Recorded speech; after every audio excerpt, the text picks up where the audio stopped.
السلام علیکم ورحمۃ اللہ وبرکاتہ۔ میں ہوں محمد رضوان وزیرابادی اور آپ دیکھ رہے ہیں 7 منٹس لیکچر۔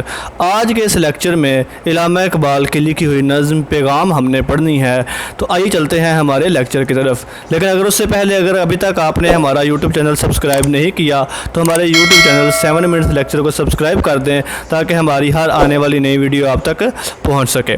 بسم اللہ الرحمن الرحیم۔ سبق کا آغاز کرتے ہیں، لیکن اس سے پہلے شاعر علامہ اقبال کا مختصر تعارف دیکھ لیتے ہیں۔ علامہ اقبال 9 نومبر 1877 کو سیالکوٹ میں پیدا ہوئے اور 21 اپریل 1938 کو لاہور میں وفات پائی۔ علامہ اقبال نے 8 کتابیں لکھی ہیں، لیکن علامہ اقبال کو سمجھنے کے لیے 108 کتابیں لکھی جا چکی ہیں۔ علامہ اقبال کا فلسفہ خودی اور بے خودی سب سے اہم ہے۔ علامہ اقبال نے 5000 اردو اور 9000 فارسی اشعار لکھے ہیں۔ دیکھتے ہیں سب سے پہلا شعر: آشنا اپنی حقیقت سے ہو اے دہقاں ذرا، دانا تو کھیتی بھی تو باراں بھی تو حاصل بھی تو۔ الفاظ میں نہیں ہے جی، آشنا آگاہ ہو، دہقان کسان، باراں بارش۔ اے کسان تو اپنی حقیقت سے آگاہ ہو، دانا کھیتی بارش حاصل یعنی ثمر سبھی کچھ تو ہے۔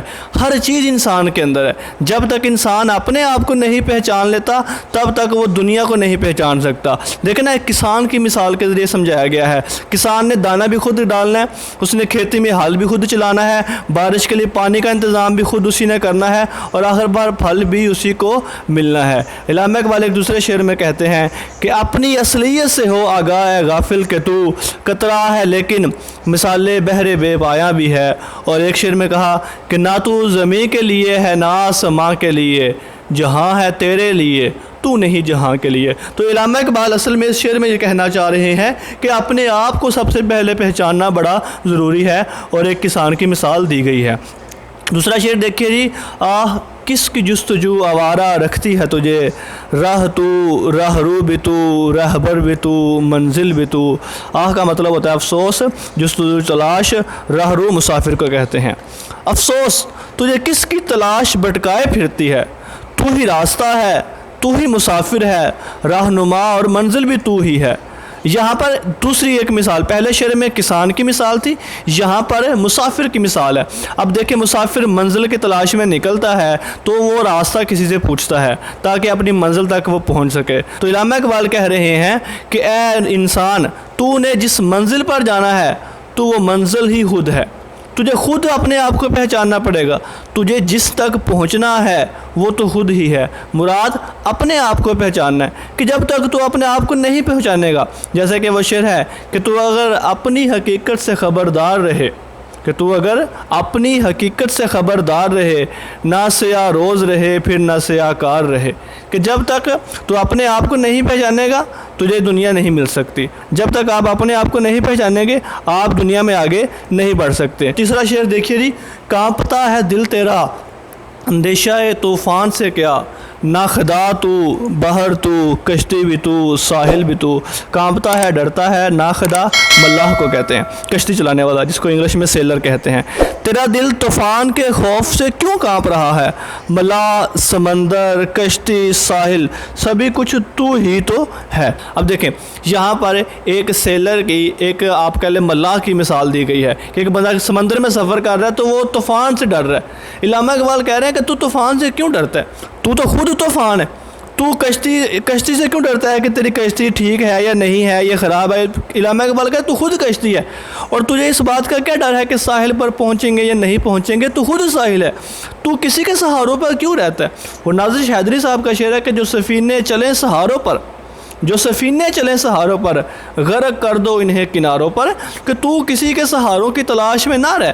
اور نوجوان کو مثال کے ذریعے سمجھایا جا رہا ہے کہ تو خود ہر ایک چیز ہے، تو ہی ملاح ہے، کشتی بھی تو ہے، کشتی چلانی بھی تو نے ہے، سمندر بھی تو ہے، ساحل بھی تو ہے۔ چوتھے شعر میں بھی یہی مثال دی گئی ہے کہ دیکھ آ کر کوچائے چاکے گریباں میں کبھی، کیس تو لیلا بھی تو صحرا بھی تو محمل بھی تو۔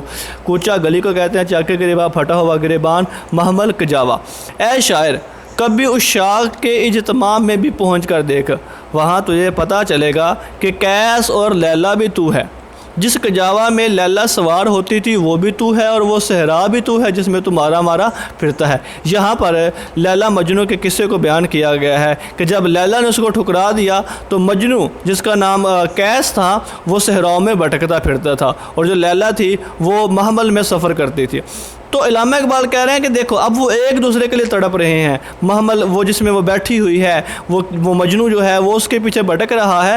تو علامہ اقبال کہتے ہیں کہ تو دوسروں کے لیے نہ بھٹک، تو دوسروں کے پیچھے مت بھاگ، تو خود ہی سب کچھ ہے، تیرے اندر ہی طوفان ہے، تیرے اندر ہی صحرا ہے، تیرے اندر ہی دریا ہے، ہر چیز تیرے اندر ہے، تو اپنے آپ کے ساتھ مخلص ہو، تو اپنے آپ کو پہچان۔ اور وہ شعر علامہ اقبال نے کہا تھا کہ ارادے جن کے پختہ ہوں، نظر جن کی خدا پر ہو، تلاتم خیز موجوں سے وہ گھبرایا نہیں کرتے۔ تو جب اپنے آپ کو بندہ پہچان لیتا ہے پھر انسان آگے بڑھ جاتا ہے۔ اور مسلمانوں کی پستی کی ذلت کی سب سے بڑی وجہ یہ ہے کہ ہم اپنوں کی بجائے دوسروں پر سہارا کیے بیٹھے ہیں۔ اور علامہ اقبال نے کہا تھا کہ بجھ عشق کی آگ اندھیر ہے، بجھ عشق کی آگ اندھیر ہے، مسلمان نہیں راگ کا ڈیر ہے۔ آج کا شعر نمبر 5 اور سیکنڈ لاسٹ شعر دیکھیے جی کہ وائے نادانی کہ تو محتاج ساقی ہو گیا، میں بھی تو مینا بھی تو ساقی بھی تو محفل میں تو۔ افسوس نادانی کا مطلب ہوتا ہے، مفہوم شعر دیکھیے جی کہ افسوس کہ تو ساقی کا محتاج ہو گیا، جبکہ شراب بھی تو خود ہے، تو صراحی ہے، تو ہی ساقی اور محفل بھی تو ہے۔ یہاں پر ایک اور مثال کے ذریعے ساقی کی اور محفل کی اور شراب کی مثال کے ذریعے علامہ اقبال وہی کانسیپٹ سمجھانا چاہ رہے ہیں جنہوں نے پہلے 3 اشعار میں بتایا ہے کہ اپنے من میں ڈوب کر پا جا سراغ زندگی، تو اگر میرا نہیں بنتا نہ بن، اپنا تو بن۔ تو اپنے آپ کی پہچان علامہ اقبال کا اس پیغام میں خاص طور پر موضوع ہے، اور جب تک انسان اپنے آپ کو نہیں پہچان سکتا، یقین مانیں وہ جتنی مرضی بڑی بلا ہوتی ہے، جب تک وہ اپنے آپ کو نہیں پہچان سکتا وہ آگے نہیں بڑھ سکتا۔ شعر نمبر 6 دیکھیے جی، شعلہ بن کر پھونک دے خاشاک غیر اللہ کو، خوف باطل کیا ہے کہ غارت گر باطل بھی تو۔ پھونک دے، جلا دے، خاشاک گھاس پھوس غیر اللہ کے علاوہ۔ اے مسلمان تو شعلہ بن کر باطل قوتوں کو گھاس پھوس کی طرح جلا کر راکھ کر دے۔ اچھا، اس شعر میں علامہ اقبال اللہ کے علاوہ کسی سے بھی ڈرنے کو نہ بیان کر رہے ہیں، یعنی کہ صرف اللہ سے ڈرنا ہے اور کسی سے نہیں ڈرنا، کسی سے یہ امید نہیں رکھنی کہ یہ مجھے مار دے گا، یہ کر دے گا، وہ کر دے گا، بلکہ صرف اور صرف کس سے امید رکھنی ہے؟